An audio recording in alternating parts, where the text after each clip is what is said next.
Hello, everyone. I'm Gemma Starr, and welcome to another episode of Heart Warriors. Heart Warriors is a series I've been guided and inspired to do thanks to my energetic connection with Kata Judah.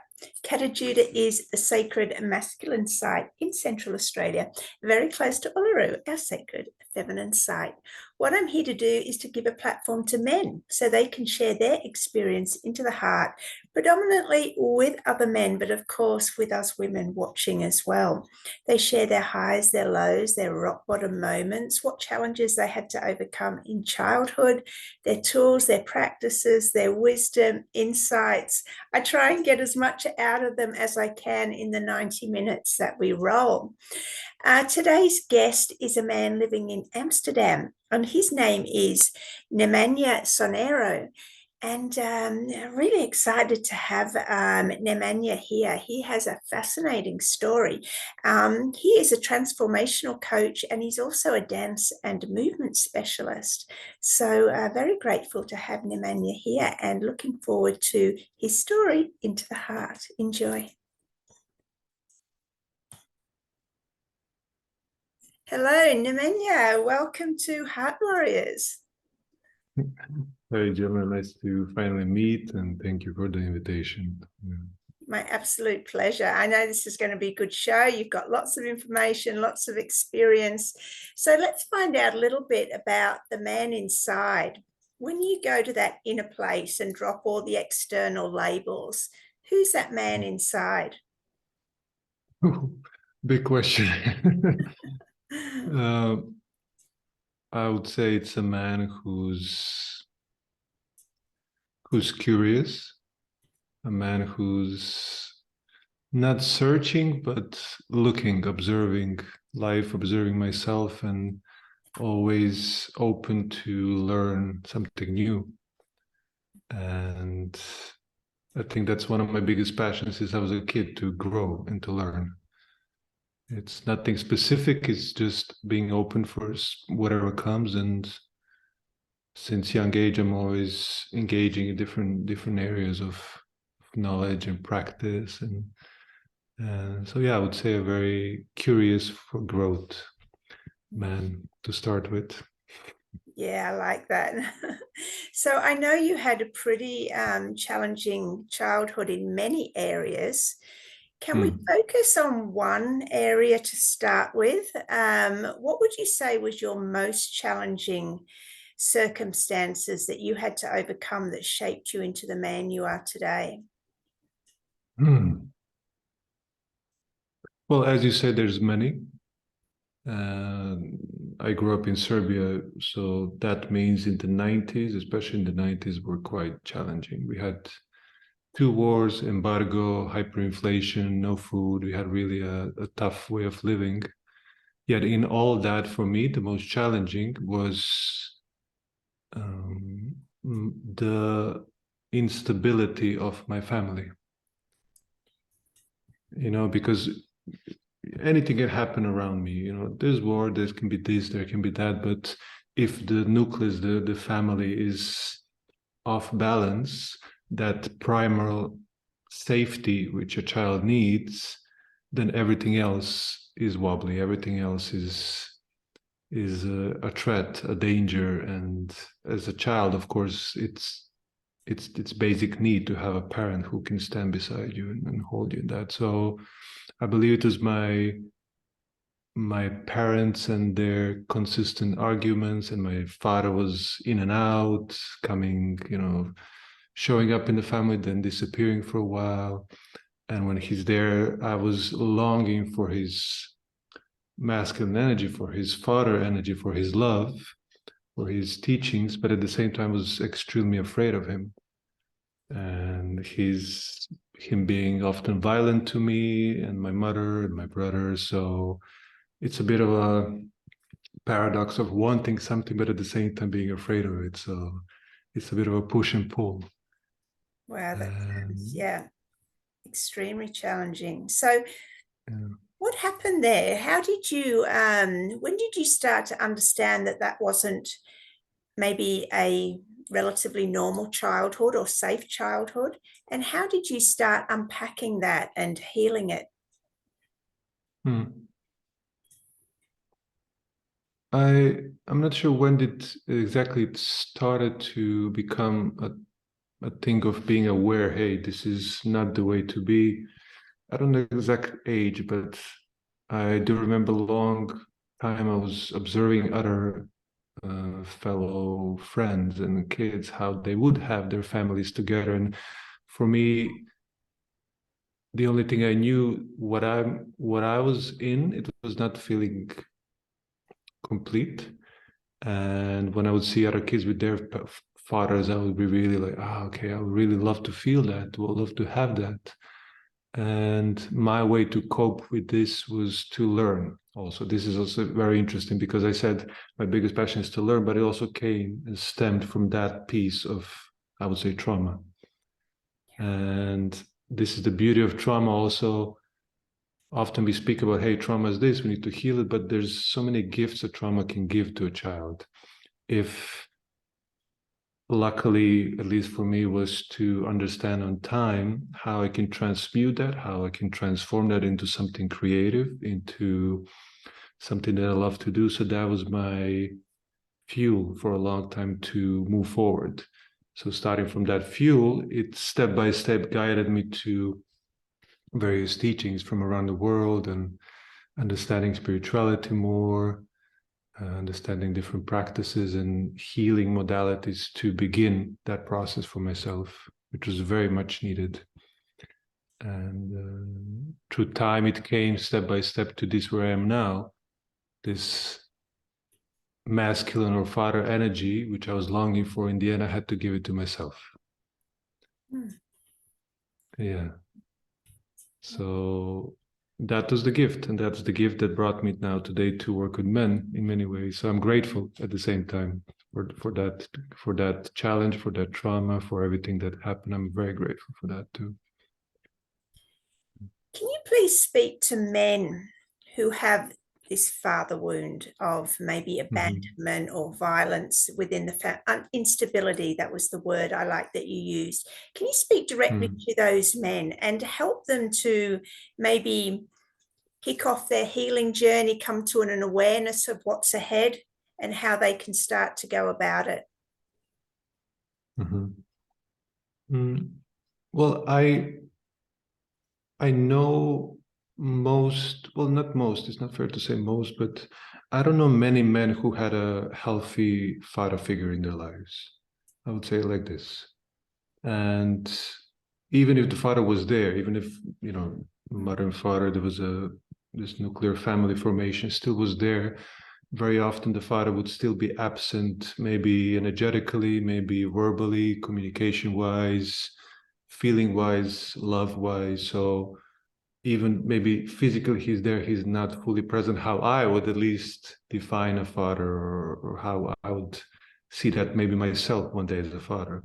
So this is the paradigm which is shifting nowadays, and it's shifting to a place of, okay, we can do differently, we can do better. And I know I have friends who are fathers and who do men's work. It's very different to observe how they raise their children comparing to the generation of our fathers. And what I would say for men nowadays, also by working with men, this is a big topic in men's work, to heal that. And it's not just our father wound. I feel it's the father wound. And some people describe it as the masculine, the divine masculine, the masculine within us all, within the universe.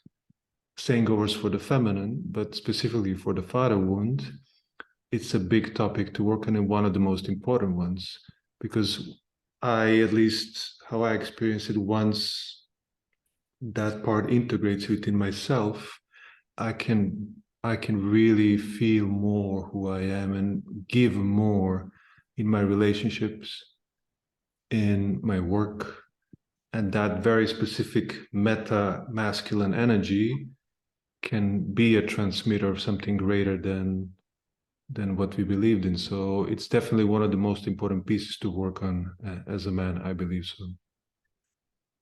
Yeah, Yeah. for I hope sure. that makes sense. Yeah, yeah, yeah. All good. Thank you. Um, how old were you when you got into dance?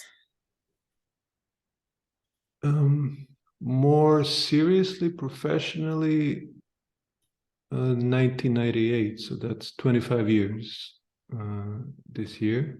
Yeah, it's actually my anniversary this year, 25 years. And before that, it was mostly just like dancing alone, so no one can see me. But 25 years ago, I embarked on a journey of Capoeira.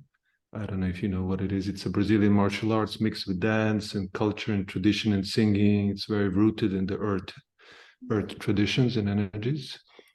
And luckily, my brother took me to a capoeira class because he saw I was skipping school, I was hanging out with the wrong crowd, I was going in a very suspicious direction in my life. So one day he just took me to capoeira and I had no idea what it is.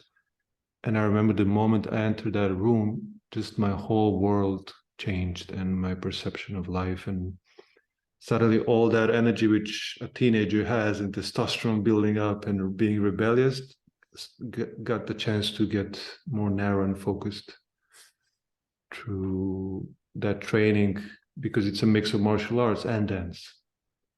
And I really enjoyed that combination. So it was my entry point to dance back then. Yeah. That's fascinating. I mean, do they do dance and martial arts as separate things, or do they actually combine them in the room? Like, how does it work for the men that don't know? I mean, I've never heard of it. So Yeah. can you expand on that a bit more, please? Yeah, originally this came through the slave trade in Brazil. So originally most slave trade, they came to South America, came from the region of Western Africa. So Angola, Nigeria, Benin. So most of these traditions came to Brazil through the slave trade. And they already had a dance in Angola and in Kimbundu language. Angola dance, like it's a mixture of like a seductive dance or marriage dance of the zebras for between a man and a woman. And when they brought it to Brazil, this was their way of dancing to cover up their actual training of martial arts. So as they would dance and move, they would look like kicks and punches, but actually they were just using it as a cover up for the martial art training. So one day they can liberate themselves from slavery. So it's a fascinating story how this mixed martial art dance was created. So it has a deep history in liberation, in freedom. And when you see someone, they basically dance and move, but then a kick comes from that, or there's a spinning cartwheel, or there's a flip, or there's a hand. So there's a beautiful blend of movement and martial arts and also music. So people would sing and play instruments, percussion instruments, to bring that energy into a circle where two people are between each other doing this. So that was my entry point, starting point into dance and martial arts, and actually knowing my body, basically, really getting my energy and body in control, in understanding what it is. And it was a beautiful start. What is it about the body that's so important to understand? When you said you start to understand the body. Yeah. Well, first of all, we all have a body, and it's such a gift to have a body, to have two hands and feet, and that body is with us our whole life. It helps us move, and it's not something for me to take for granted.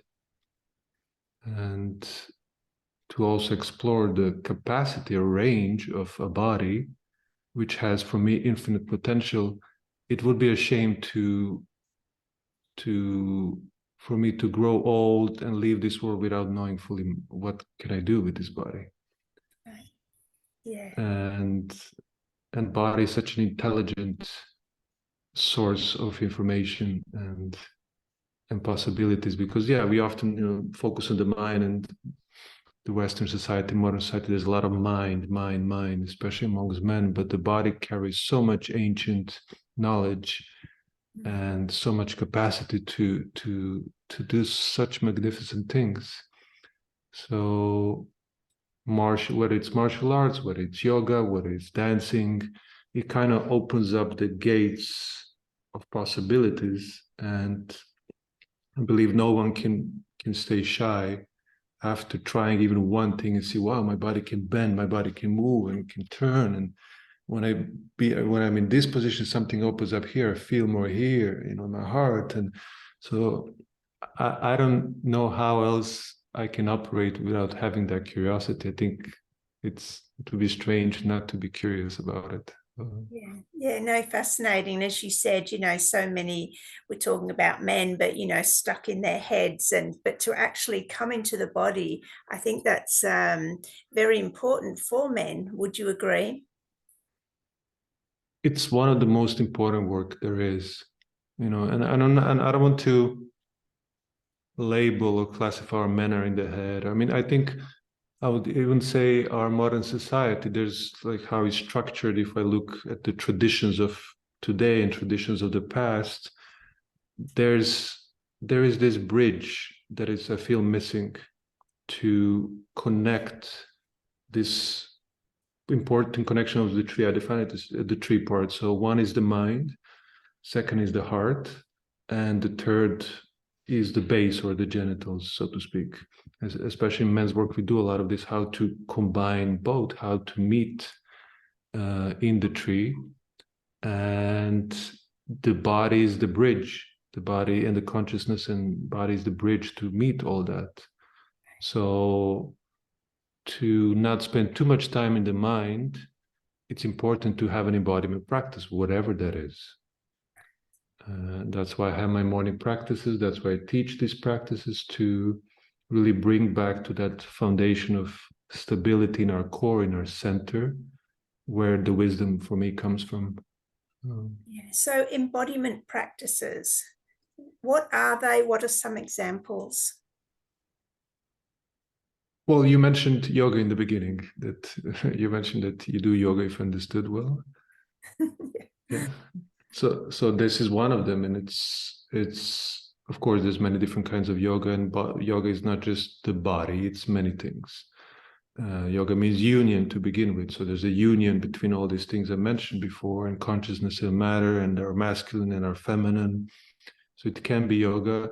It can be a simple thing as shaking, just standing straight, feet on the ground, and just bouncing up and down, and just activating our body, moving our body. There's really an endless range of possibilities in this way. And I like martial arts a lot because it kind of brings back that primal part of me, which I love so much, that reptilian wild animal, which through martial arts I managed to tame and understand, okay, so there is power in this animal, which I want to learn about, but it cannot just run free, run wild. No, I have to actually have a bit of control. So I like martial arts also because of that. It brings me back to this primal ancient man who I imagine lived many, many hundreds of years ago. Do you do other forms of martial arts now as well? Sorry, can you repeat? What forms of martial arts? Do you do any others apart from the one that you mentioned first up? Yeah, I was training capoeira, I was training taekwondo, in mixed martial arts. I did kendo. I did a lot. I did different martial arts. I was always curious how I can again move and activate my body, activate that warrior aspect within myself, which I feel men need, especially nowadays, to bring forth. Yeah, I love that. Let's go into your adulthood now. What would you say was your rock bottom moment at this point that you hit a dark time and you had to spiral on up from? What was happening? Adulthood. So, hmm. Hmm. Good question. I don't know if it's. I think my most challenging years were let's say before 2009, 10, everything before that. Well, I lived still in Serbia because I left officially, even though I was traveling a lot the world. I left officially 2012, but I also lived before that abroad a bit. I think there were a few. There was not one. There are a few, and I think most of my biggest challenges stem again from my family environment. And this has been the biggest challenge for me to integrate and to heal during the years. And as much as I love my family, they're beautiful, they're very interesting people. At the same time, there's something that never healed in my family, and as a unit, and that's why I had to do my own individual healing journey, because I realized I cannot wait. You know, they're not interested. They also reached an age where then they don't want to go into that. So I just felt I really had to work on this because it started to affect all areas of my life. I I was unable to have a healthy relationship also. You know, I was or anxiously attached, or I was various things that I had. So I started to see how it's impacting the way I make money. It's impacting my relationship. It's impacting how I feel. It's impacting everything really. So, you know, I can go into, hey, there was war. I can go into, I don't know, I was working on buildings, washing windows. I fell a few times, barely stayed alive, broke ribs. You know, I can go in all to these things, but in the end, I keep on coming back to this inner world and the child, the inner child that was lonely, that was sad, that missed his parents. And, you know, without that, everything else kind of feels, okay, what am I doing? At least that's my perspective of rock bottom. So, Yeah. um, What was the greatest insight that you had around this inner child work, you know, that you can now share with other men watching? That, like you said, you read a lot of books, you got into different avenues of growth and curiosity. Like, how did you actually transfer that knowledge and heal your inner child? mm. Well, specifically with the inner child, it's it's really a journey of starting to listen, starting to feel what that child within us all need and want. And all of our inner kids have experienced or haven't experienced something as children. And when I started listening, okay, what did my inner child did not receive when I was as a kid? So I started by practicing that. Okay, something that I didn't receive, how can I give it to myself? Or how can I name that to someone else, for example, if needed? So from simple things, you know, buying maybe something for myself, like a toy when I was younger, or having an experience of going traveling somewhere, doing something. So starting from these kind of basic things and really listening when my trigger or my trauma kicks in, when I freeze or I just feel I want to run, to really pause, to take a few breaths and to really, okay, what's going on? Like, what do you need? And again, giving that to myself. That was the biggest challenge and the biggest work that I did. Because again, I cannot wait for my parents to give me what I will. I know I will probably never receive it from them. So I had to, okay, how can I come back to that? And it's interesting because once I started doing that, it really started to open up so many doors in my life, which I didn't expect. And so many new opportunities and new lens of seeing things and seeing people and seeing myself. So I would say inner child work is one of the most important things to do as a man or a woman, of course. And all I can say is it really brought me so much. Just I'm here now in this call with you because I did that work. So, Exactly, yeah. And um, so a man saying, wow, you know, I really need to do the inner child work, where can he start? Like, where can he start today doing that? Have you got a special book, a particular book you can recommend, or where would you direct him? I don't have a specific book. I mean, my at least knowledge came from various teachings. And of course, there's a lot of the classical Jungian psychology of doing shadow work, of doing healing. Any healing work will always interconnect or intertwine with the inner child work. For me, it's inevitable. There's to heal what is happening now, you cannot until you look back in the past where everything comes from. And all of our patterns, all of our habits come from that place, which is fascinating. Reverse engineering our lives to see how we respond, react, move, do, literally comes from there. So there is beautiful work with Gabor Mate nowadays. He's becoming very wide known globally.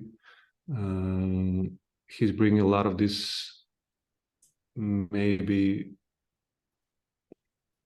psychology, I would say psychology work, which is maybe not so popular or maybe not so mainstream, but now he's bringing it more mainstream. So there's a lot of beautiful books by Gabor Mate. I forget the names, but people can look at that.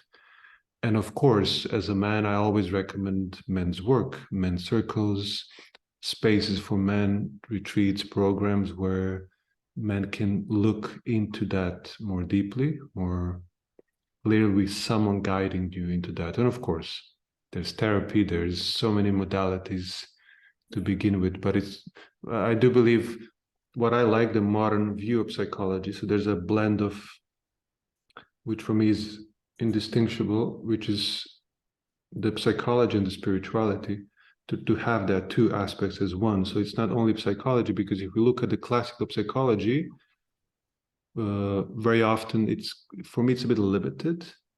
And what I see in the Western society, there's a lot of blend with medication and specific aspects which I don't fully agree with. So the modern ways of doing that for me feels more aligned, more in balance with psychology and spirituality, and blending these traditions. Yeah, I love that. Yeah. You said that to get in touch with your masculine, that you go to the martial arts. What do you do to get in touch with your feminine? Well, just to clarify one thing. So martial is just one way to connect to that energy. It's not the only way. I would say martial arts, or I would say like this: the masculine energy has various expressions. And I would say one of the sub-archetypes of the masculine is the warrior. And I personally love to connect to the warrior energy through martial arts. Now, there's, of course, in the classical king, the lover, so there's many of the ways, the wheel of connection to all of them. To answer your question, to connect with the feminine, there's also many ways to do that. And one of them is dance, actually. And I personally love to dance many dances. I'm trained in various ones, but definitely moving your body is one aspect, and a beautiful aspect to connect to the feminine. And there's also, of course, for example, couple dances like tango, like salsa, bachata, which is very clear. There's a leader, there's a follower, there's masculine and feminine roles. So man can still dance and be in his masculine. But to lead a woman, he needs to have that connection with the feminine. He needs to have that inner feminine developed so he can approach a woman and lead her in a clear way, to give her space, how to move, how to breathe, to express herself. So for a man to connect to his feminine is really movement. It's connecting to also to nature in many ways. I notice in nature, I feel I can be more deeply connected to that part of the feminine, which is a very important one. And of course, there's many different, even in yoga, I would say yin yoga, so more of the yin energies. And so there's really many ways to connect to that inner feminine, but I definitely feel that's also a crucial part of men's work, to know your feminine. Yeah, beautiful. There's a lot of talk about, the polarity spectrum within men. What's the healthy point for men, and how can each man find his healthy point? Like, are some men naturally more masculine and some men naturally more feminine? How does a man how does he know when he's at his healthy point on that spectrum? Good question. It's like you said, some men are more in the masculine energies than others. Some are more in their feminine. And I do believe it's also depending on how we grew up. So I, for example, grew up with a father figure. So my mother had to raise me. And she had to, of course, then, if I would speak about in polarity language, masculine, feminine, let's say, she had to also embody more of her masculine to hold that point as a single mother. And for me, because I grew up so much with her, my aunt, and when I began dancing, I was very much almost the only man most often in the space, especially in ballet, and so I was surrounded a lot by women, and therefore I was surrounded a lot by feminine energy. So these kind of spaces were my teachers of how to deepen that. Therefore, my feminine got developed very beautifully, and it also pointed in one moment in my life that I kind of underdeveloped my masculine energies. So I had to work on that. So martial arts were that balance, and people and men in that space were the balance. And I, at least in my teachings, I know that most men, I will not say all, but most men identify themselves as a masculine core, to identify their core as a masculine core, and most women identify their core as a feminine core. And in that, we hold also the other spectrum. So for men who are very masculine, they grew up a lot in that energy.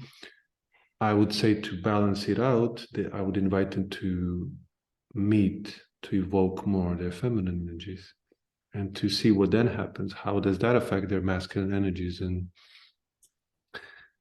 all, my opinion, should be explored like nature does, because in nature there is a balance of all of these energies. Even now I see these mountains behind you, there's mountains, or I would define them as masculine energies. There's a presence, there's a stability in them, there's the unmoving, unwavering, just physical matter in that. And then around it, if the water wants to move, the water will be the feminine. So nature shows us all the time how important it is to have all these balances within ourselves. Yeah, so true. There's some polarity coaches that are saying, men should all be in the top sort of, 90% masculine, 10% feminine. So I like to bring this conversation up to hear other opinions and to, like, how would you describe yourself? What would you say is your ratio, or does it vary?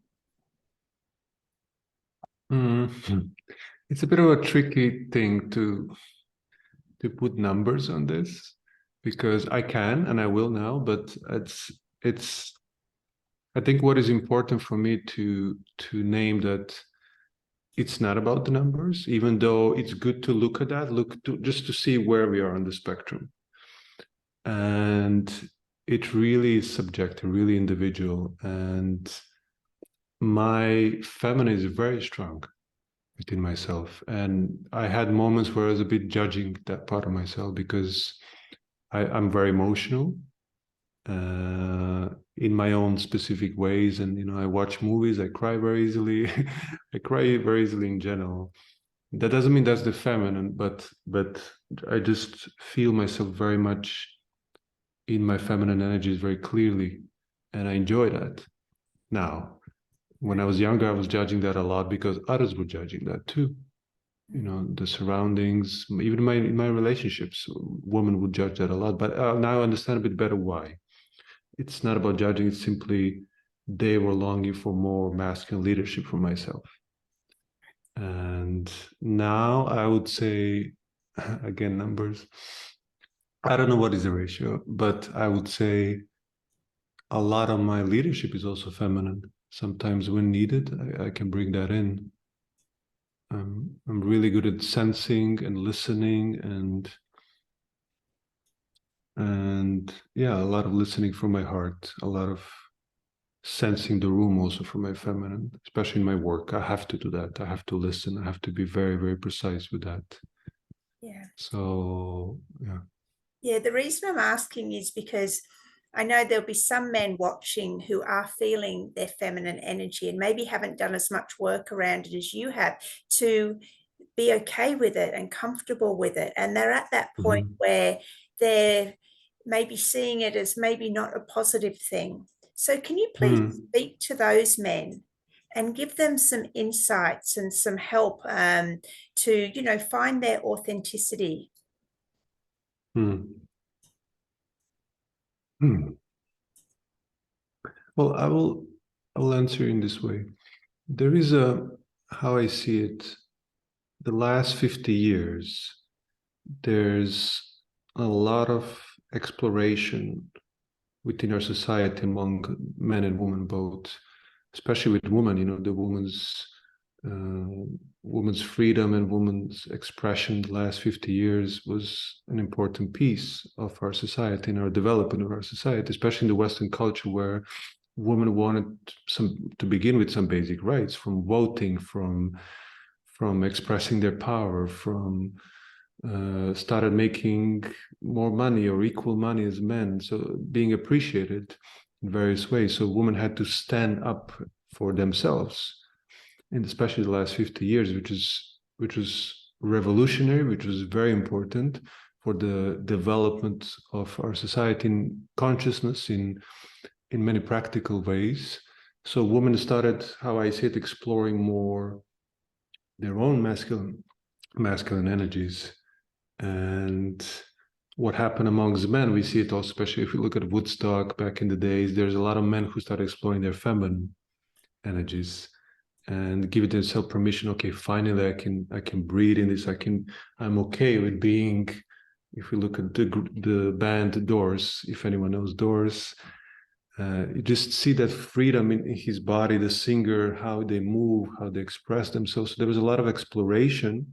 Okay, who we are beyond our classical, old school ways of being a man or a woman. So kind of this pendulum kind of swing from one side to the other, and we all went to one spectrum. And now what I'm feeling, there's a return, in many ways, return home. Okay, now that we explore that energy, the other polarity, how can we come back again to our essence? How can we come back more to who we are? And I see this a lot in women's work, women who are exploring more, like, okay, the feminine, coming back. Yeah, I'm making good money. I'm having a great business. I've, kind of explored that aspect of myself. Now I want to come back more to my feminine energies. And same goes for men. I feel it's very important to explore that aspect of the feminine within us. And now the call is to come back to our masculine leadership, to come back to who we are, if that's how people identify themselves as. And what I'm noticing in the society is there's a lot of struggle with this at the moment. I see it also in relationships. I sometimes coach couples. I see where the polarities are flipped, where the woman is the leader, she's the breadwinner in the family. She's doing what I would say the classical man would do in many ways. And I see him in his own role, which is usually maybe her role. And it doesn't need to be exactly this or that, but it can be fluid more nowadays. But I do see there's a flip, and I see then the frustration in both, where the woman is longing more his or her man to lead her, to decide, okay, where are we going to go? What are we going to eat? Basic things. And then I see the man being frustrated because his woman is all the time, leading, like penetrating energetically the space and making money. And so there is a dance which needs a bit of retuning and understanding a bit more who we are. And I would say it's also starts with awareness and also then a practice. Okay, how can we practice to come back to these energies? And that's why I say before I had to practice how to be more in my masculine energy. What does it mean to be in a healthy masculine expression? Because if I look around, if I look at politics, if I look at leadership, it's for me it's quite pathetic. It's really quite yeah. Yeah, So I don't see any healthy masculine examples around me. I don't see that. yeah.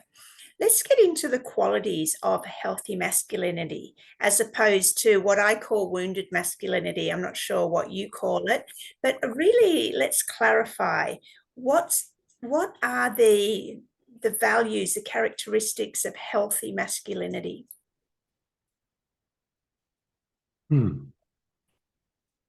Well, I would say, and I'm using a bit of esoteric terms, but I will translate that this the best way I can.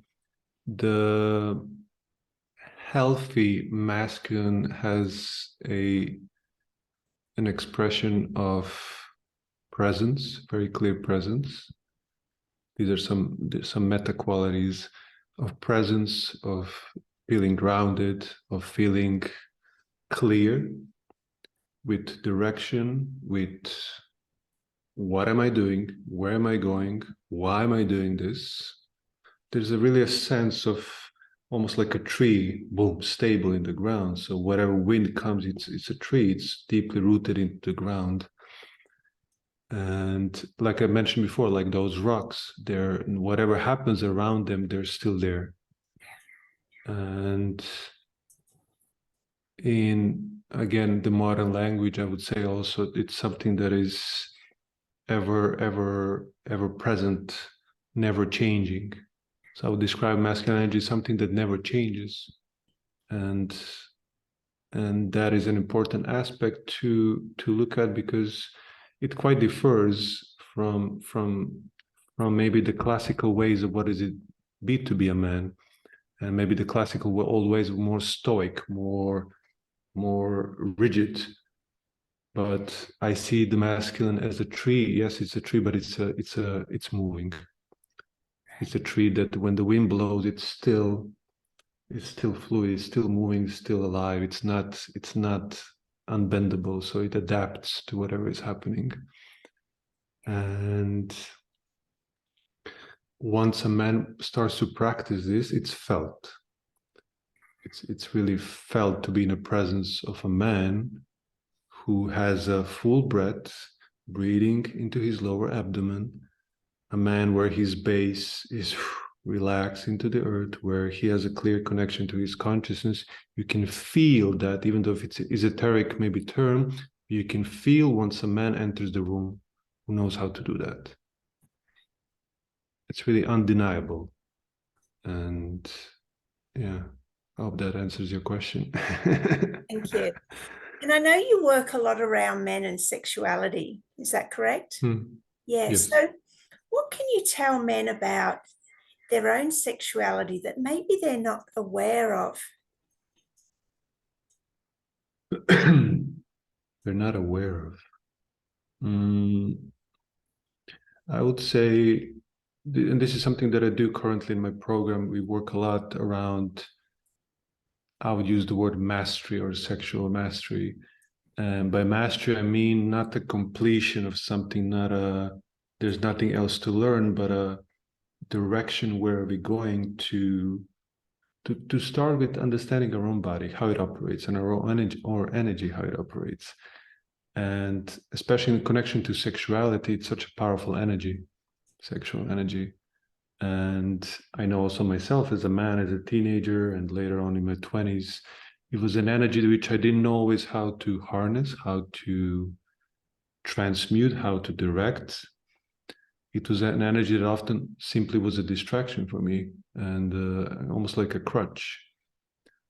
And for me, for a man to know himself, this is a big part of the work to, okay, how can I be in touch with my sexual energy, feel open and free, and allowing that part of myself to be expressed, to explore, to direct that energy into something. And when I say control, not controlling it, but let you have that understanding. Like in martial arts, I know my body, I know the possibility of my body, I know I can hurt someone, but I'm not going to. And because I know that my capacity, I have that possibility then as a choice. Literally, then I have a choice. What I'm going to do, if needed, I can protect, I can attack, but when danger comes, it's not going to be, I'm not going to run and I'm not going to freeze. So same with sexualities. If I know my body, if I know all the possibilities of my body and I know my sexual energy, becomes a support system. It becomes a channel to do something good, because all that energy then I can direct into my business, into my creativity. A man who is connected to his sexual energy is a creative man, is an open man, is a loving man. And sexuality has been misunderstood and also abused in many ways, generations and generations. So knowing that part of ourselves really changes everything, changes the game. Yeah, yeah. And from what I saw on Facebook, were you running a workshop or some information around multi-orgasmic men?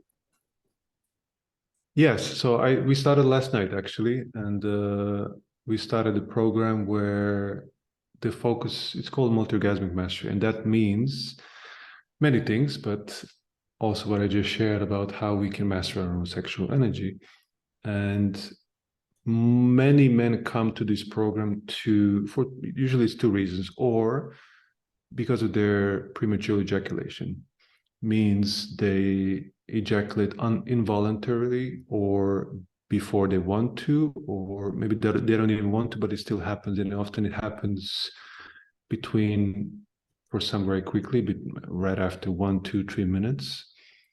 For some, maybe 5 or a bit more, but they simply want to learn how they can calm that part of themselves down so they don't need to react, so they can actually respond and have time to make more love, have time more to connect to their partners, to allow, to begin with, the woman to have more space and time to move and express herself.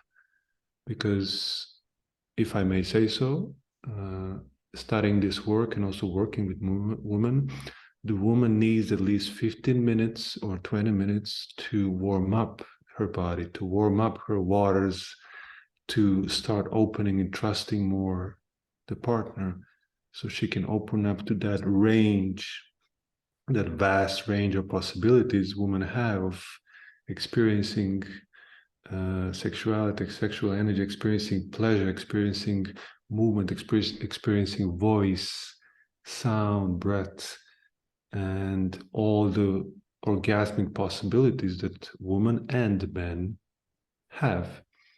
So that's one element men come, and of course they want to become better lovers, which is a beautiful reason to do so. So that's something that brings them in, but once they come, they realize it's so much more than that.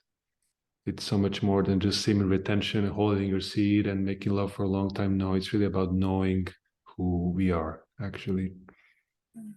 Have Yeah. you got any tips for any men watching that aren't doing your workshop, just around premature ejaculation, anything that they can bring into awareness or that might help them?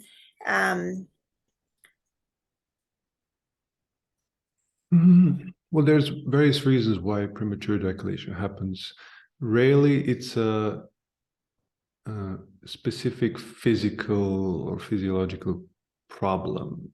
It's usually due to anxiety, due to not fully understanding also of how the body operates, because I would say like this, most men learned about sex through porn. And because we watched porn, because we were at a certain age, started to touch and connect with our body, in most Western society, it's considered as something shameful. So most kids, when they start exploring the body, they start to do that in, behind the curtains, in their rooms, in the bathrooms. So most kids, like I was, we develop certain habits of how we do that. And more often than not, we have to do it very quickly. So we don't get seen, we don't get caught. And that creates a habit of doing things very quickly and seeing it as shame. So that's one element that happens, that starts or speeds up the process of ejaculation. And another one, which is very important, which is that ejaculation is not an orgasm to begin with. It's a completely different physiological process. So orgasm and ejaculation are two different things. Now, what happens in that process of a child growing up, watching porn, rushing, hiding, is that these two processes merge into one. So a big part of this work is to start separating these two. So the man can choose if or when he ejaculates. And even if he doesn't, he can still have orgasms. He can still experience pleasure. He can still just simply breathe and enjoy the process. So these are some fundamental things about ejaculation. Why does it happen for most men? Why they ejaculate when they don't want to? So I would say one of the main practices would be for them to start self-pleasuring again, but without ejaculating. So reaching, if this is 0 to 10, if 10 is ejaculation, so he would raise his energy, get aroused, get activated, go to maybe 7 or 8, and try to stay in that range. And almost like catching a wave, someone who surfs knows, trying to catch that wave, just catch the wave and just trying to ride that wave. And if you feel it going to 9 or 10, slow down. And again, so again, slowing down the breath, slowing down the nervous system, slowing down the process, the movement itself, and try not to go as you maybe have habitually did for many years, just go to 10. No, stay at 7 and 8. That's a good way to start. That's nice. Thank you. Awesome. What would you say is the biggest issue that men are struggling with at the moment?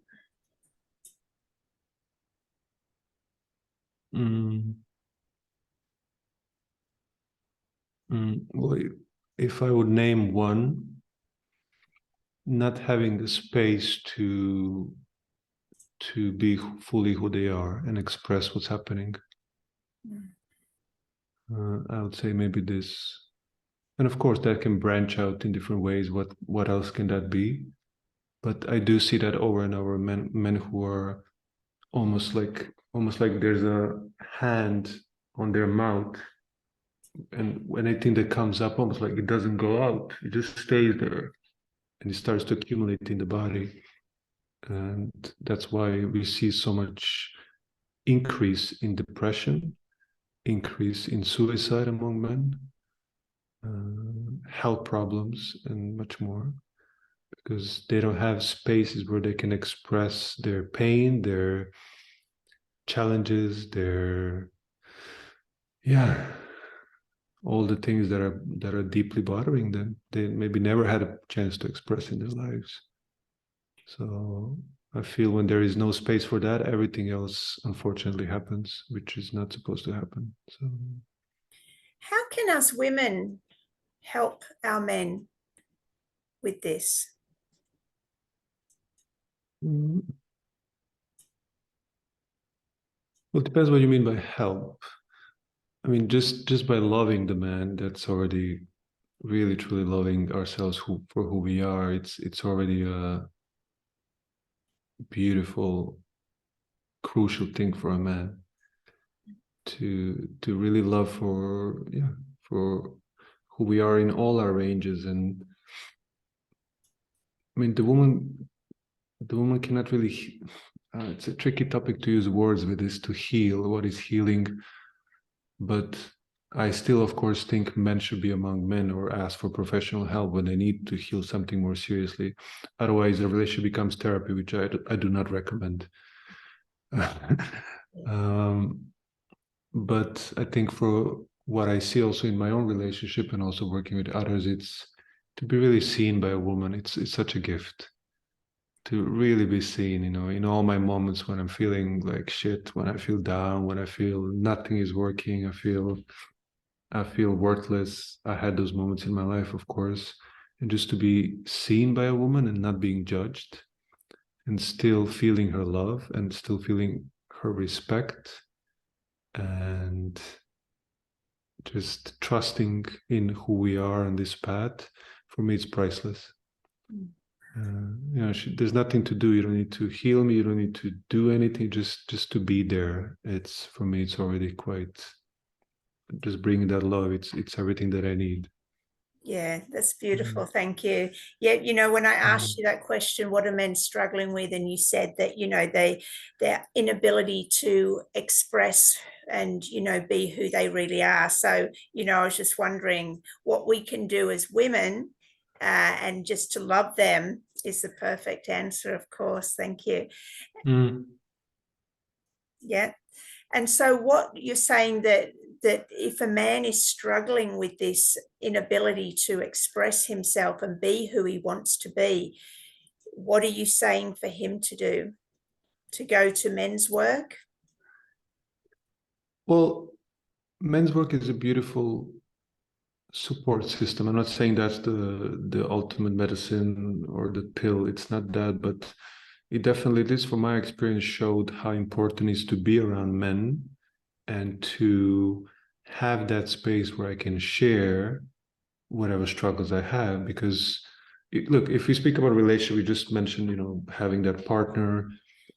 Um, I try to do my best, even though my partner, she coaches women, so I coach men. So we know this work. We know how it is to hold space, how to be there for each other. We know that, and at the same time, now what we know really well is to know how much do we actually bring to each other, and to be a bit more conscious around this, because in the past we bring everything to each other, and because the other one can hold that, and it's fine, but we realize it's not a healthy way to be in a relationship. So, like I mentioned before, maybe for some it's therapy, one-on-one. Maybe it's a group, maybe it's a circle, whatever that is. Maybe it's a men's space, but I definitely learned to bring my troubles to other brothers is very healing. It's very nourishing. So even by sending a voice message to my brother, someone I know well, and like, man, I have this and this is happening, that, just by having that space to say it, just it's coming out. I don't need to hold it anymore. It doesn't run my monkey mind over and over again. Is so beautiful and so important, because then when I do come back to my relationship, there's more bread. There's more like, okay, I'm here. I don't need to project my shit on her. I don't need to bring all these things. And I can share. I can be still emotional. I can express to her. She can hold that in her own way. But still, I don't bring everything to her. And it's not her job to do that. Yeah. It's really not her job to do that. Yeah, I love that.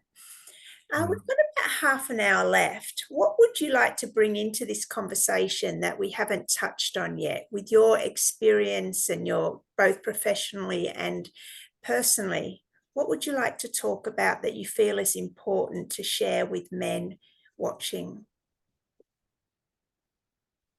Well, we can go into many things. Maybe I would just like to continue a little bit about this, what we touched upon now, about relationships. Because life is relationships with everyone. It's not just our partner, it's relationships with everyone. This is what life, for me, life is. How can I build that relationship with myself, something greater, with the people around me? And in connection to this topic of relationship with our partner, and love and sexuality and all of these aspects, I feel it's really important to have that space with our partners where we can express ourselves as men. So I'm speaking specifically now about men, to practice to express what we are feeling, to bring that into the space, but to practice it also in a way that it comes, again, there's a difference if I just throw my stuff, throw my emotions at my partner, or when I share, hey, I feel currently in my body, I feel a bit tense in my belly, I feel a bit worried about this and that, just to bring that different way of communicating what's actually happening within us. Because yes, we talked about, hey, I would love to, to see men that they have that space in their relationships to share that with their partners. But I also know when it's just projected at the partner, often women don't want to receive that. I'll explain in one moment why, because same goes with men. If we can do that in a conscious way, how we communicate more authentically, it can be received. But if we just throw stuff at each other, many people don't want to receive that. It's like, I don't want that. It's not healthy. It becomes more a problem than like, hi, I want my man to share, to be more open and vulnerable. But then when he does, due to the way that he does it, she feels like, I don't want this. Like, I just like, So I hope you know what I mean, but this Definitely, is an yeah. important element to also discuss. Um, yeah, often women want something, but when it comes, I notice like, ooh, I didn't want it like that. So, Yeah. What can you tell men about this? How can they communicate their feelings and emotions in a way that as women enjoy receiving? well, there's many now trainings. I mean, when I started dating my partner Nicole 4.5 years ago, we actually went straight from the start. We went into different trainings and programs, and one of them was authentic relating system, which is literally there's a way of how we communicate, practicing authentic communication by first scanning our body, understanding what's happening within our own bodies, and then practicing literally with other people how we can communicate that in a healthy way. And like knowing how to communicate that was a game changer in my relationship. I mean, also later in my life, of course, but how we can do that consciously without really just turning it into a whole shit show of just drawing stuff, what's moving, what's alive. No, so I feel practice and really that authentic communication is a big one, very important in relationships. But again, it starts from ourselves. Can you give And tips on that, on conscious communication? Like, what does that look like for someone who has no well, idea? Said, "Oh, it sounds good, but what is it?" I can give an example, something that lately we don't do it so much, but we did it a lot in the past. We would do 10-minute share. So we take a mobile, we put a timer, we put 10 minutes, which means we sit in front of each other. Before we start speaking, we just gaze at each other's eyes. We breathe together to synchronize our nervous systems. And it can be, of course, just a regular share, daily share, but it can also be in a moment of tension. So there's a conflict. So there's also ways how to do conflict, how to communicate in a conflict situation. So the basic is sit in front of each other, breathe together, synchronize. When you feel ready, we put a timer. One shares, the other one receives. And by receiving, I mean, I just listen without saying anything, without judging, just really being fully present to receive the other one sharing. And the person who shares practices in the best way possible to express his or her emotions in a way that is comes from the I, not you did this now, not you said no. It's like, okay, I feel when I heard you say this and that, I feel a bit tense in my body, I feel a bit sad. So really bringing it over and over back to the I, my personal experience, what happens within me. And we do that in conflict resolvement situations, but we do that in simple sharing. Hey, this is what's happening. So 10 minutes done, good. Take a deep breath. If needs a moment to reset, fine. We come back, then the other one shares. And it's simple, yet it's so powerful and so potent because it's a structure. I would say that's the masculine. There's a structure, there's a safe container where you feel, hey, I will be heard, I will be received no matter what I share.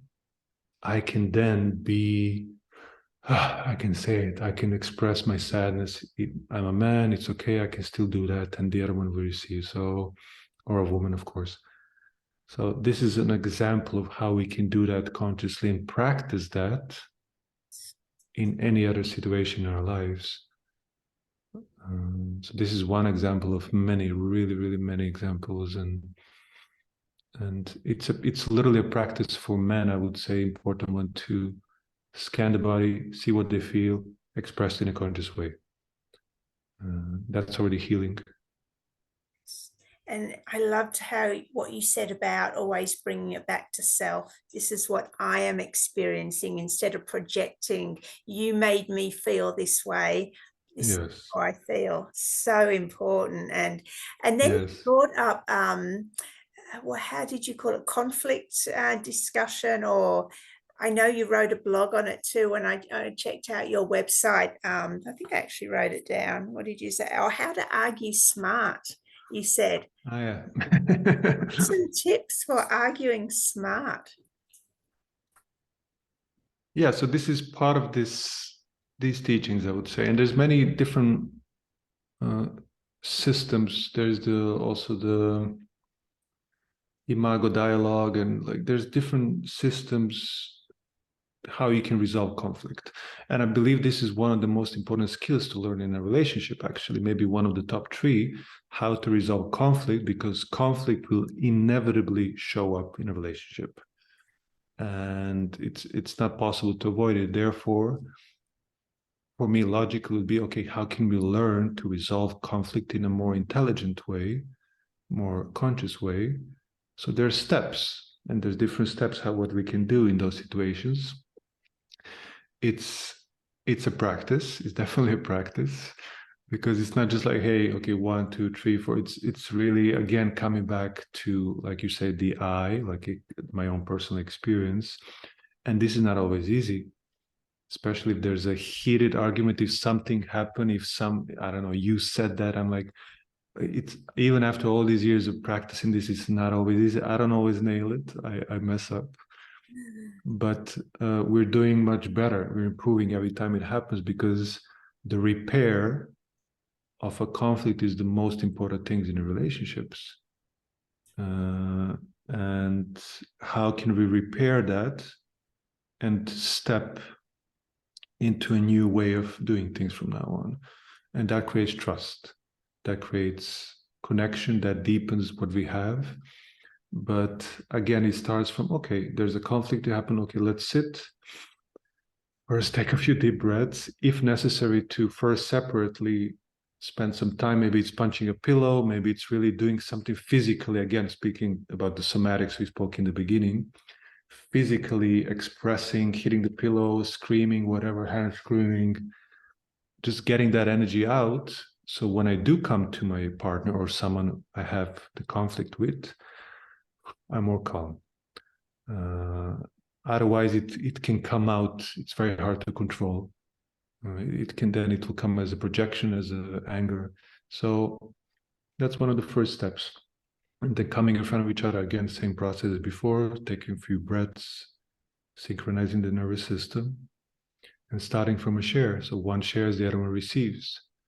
Now, specifically for conflict resolvement, that would then mean if I share, and this is how I felt when I heard you say this and that. Once that person is done, very important is for the person who is listening, even if you don't agree, even if you hate what you heard and you completely think it's bullshit, you have to acknowledge that. You have to acknowledge the feelings of the one who shared.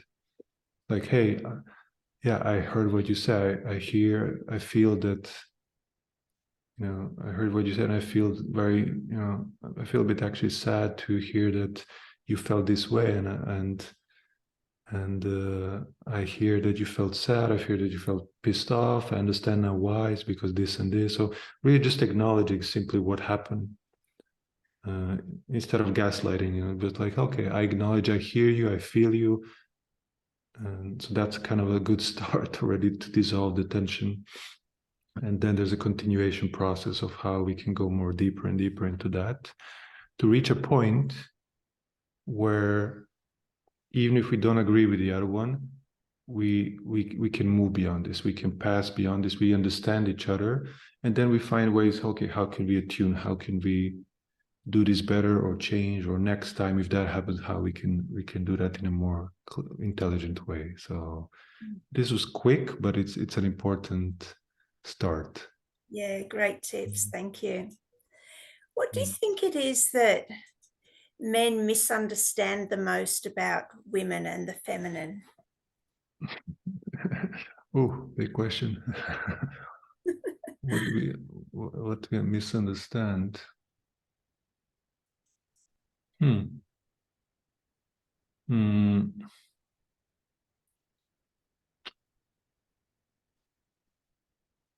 I need a bit of time on this one. Um, well, I would say maybe like this. To maybe I'll turn it into a advice to start listening more to what's happening within a woman, to become more sensitive to what's actually going on with her, because we are, of course, men and women have more similarities than differences, but still we are different. We operate differently. I mean, to begin with, how our hormones operate is very different among women and men. So maybe it's not so much about misunderstanding. I would say invite men to start listening more to not just the words, but behind what's happening behind the words of a woman, and to start feeling into her energy and what's the truth behind all the things we don't understand. Because men often logically try to understand women, but that's not how woman is understood. It's true feeling her, it's true feeling her heart, it's true feeling her pain, it's really just attuning, becoming more sensitive to what's happening within her. And to do that, the first step is to practice that with ourselves. That's an important one. So that's why I keep on saying, okay, how can you feel as a man yourself, your own body? And then maybe a good reference, what is maybe easier for some men, is almost like a ninja. I always see that vision like of a ninja or a warrior. A warrior, to be a warrior, he has to sense what's happening around him. For a warrior to enter a ring, for a boxer, he has to start activating a piece of himself, a part of himself, an intuitive part of sensing what's happening, to sense what's happening in the other, so he can maybe avoid the punches or feel what to do next. So it's a skill to practice. And imagine a man who can have that same skill to feel and translate that into feeling the other person, feeling his partner, feeling his woman, for example, or a man, whatever the preference is. And I feel that's an important gift of starting to understand more women instead of being in all this conflicts that we have a lot nowadays, which feel very unhealthy if I look at the society as a whole. So maybe this is one of the part, an answer to your question, what men don't understand, what they misunderstand is how can we start understanding more women, not mentally, but more through the body. Beautiful. Yeah. Thank you. What would you say is your highest value as a man? Highest value as a man. Well, my integrity. Mm. And what does that look Um, like? What does integrity mean for you? to begin honoring myself. So honor self, honor others. Um, Integrity can mean also for me walking my talk, especially as a coach, especially someone who has this in my life as work to something that I'm working on, of course, keep on working to strive to be a better man, to strive to be all these aspects I talk about, be more present, be more grounded, be more full breath, moving. So to really walk that talk and not just teach it, but also really live it. And this is for me an important piece of integrity to practice, to keep on every day practicing all these things that I teach, and to be an example of not just words but really walking my talk. And yeah, I hope that answers your question, but that's my vision of integrity. Yeah. Yeah.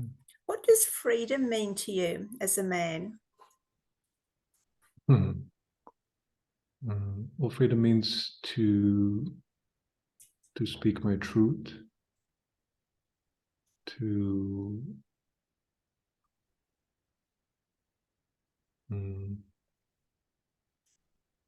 yeah, to do my best to live fully as who I am.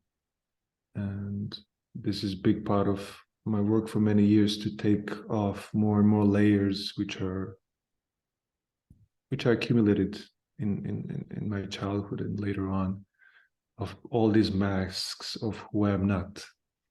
So for me, freedom means to remove as many of these masks as I can, and just be who I am, and see who I am to begin with. Okay, who is this man behind all of these things that I learned and accumulated, and beautiful things I learned, but who am I when I just let it all go?